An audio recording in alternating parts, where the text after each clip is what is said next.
నమస్తే welcome to WiFi TV. Agnyaathavaasi మానియాతో ప్రపంచం మొత్తం ఊగిపోతోంది.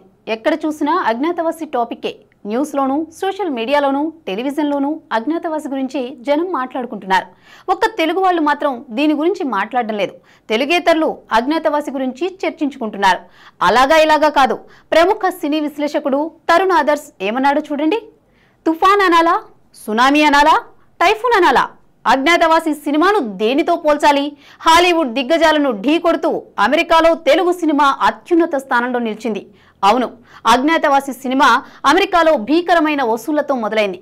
వీకెండ్ కాకుండా మంగళవారం విడుదలైనా కూడా ఏకంగా $1.5 మిలియన్ పైగానే కలెక్ట్ చేసింది అని అజ్ఞాతవాసి సినిమా గురించి సినీ విశ్లేషకుడు తరుణ్ ఆదర్శ్ ట్వీట్ చేశారు. త్రివిక్రమ్ శ్రీనివాస్, పవన్ కళ్యాణ్ కాంబినేషన్లో ముచ్చటగా 3వ సినిమాగా వచ్చిన అజ్ఞాతవాసి బుధవారం ప్రపంచ వ్యాప్తంగా విడుదలైంది. మిశ్రమ స్పందన వచ్చినా ఈ సినిమాకు భారీ ఓపెనింగ్స్ వచ్చాయి. అమెరికాలో ఈ సినిమాకు వచ్చిన కలెక్షన్ల వివరాలను పేర్కొంటూ తరుణ్ ఆదర్శ్ కొన్ని కామెంట్స్ చేశారు. అమెరికాలో ఈ సినిమా ఏకంగా $15,13,540 కలెక్ట్ చేసింది. అంటే అక్షరాల $9,65,00,000 మీరు చదువుతున్నది నిజమే. ప్రీమియర్ల ద్వారానే $1.5 మిలియన్ అజ్ఞాతవాసి సినిమా దాటేసింది. వర్కింగ్ డే అయినా కూడా ఈ రేంజ్ కలెక్షన్లను సాధించిన ఈ సినిమాను అద్భుతమని కాకుండా ఇంకేమనాలి? దీన్ని ఏమని పిలుస్తారు అని తరుణ్ ఆదర్శ్ ట్వీట్ చేశారు. దీంతో బాహుబలి తర్వాత మన తెలుగు సినిమా గురించి ఇంతలా చర్చించుకున్నది అజ్ఞాతవాసి గురించే. అంటే మన తెలుగు సినిమా ప్రమాణాలు పెరిగిపోయాయి. ప్రపంచవ్యాప్తంగా వస్తున్న సినిమాలన్నీ తెలుగు సినిమా రంగం వైపే చూస్తున్నాయన్న దానికి ఇదే నిదర్శనం.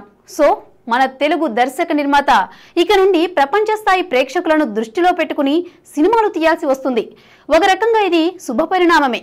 పవన్ మానియా అనండి, ఇప్పుడు సోషల్ మీడియా వల్ల సినిమా అన్నది భాషా భేదం లేకుండా అందరికీ తెలిసిపోతోంది. దీనికి ఉదాహరణే సోషల్ మీడియాలో వస్తున్న కామెంట్స్. అనుష్క భాగమతి ట్రైలర్కు భారీ స్థాయిలో స్పందన వచ్చింది. కొందరు ఉత్తరాది వారైతే హిందీలోకి డబ్ చేస్తే బాగుంటుందని రిక్వెస్ట్ చేస్తున్నారంటే మన తెలుగు సినిమా ఏ స్థాయికి చేరుకుందో ఆలోచించండి. సో ఫ్రెండ్స్, మన తెలుగు సినిమా ఇప్పుడు అంతర్జాతీయ స్థాయికి చేరుకుంటుందన్నమాట. ఈ వీడియో కనుక మీకు నచ్చినట్లయితే లైక్ చేయండి, షేర్ చేయండి, సబ్స్క్రైబ్ చేయడం మాత్రం మర్చిపోకండి. Please subscribe to WiFi TV.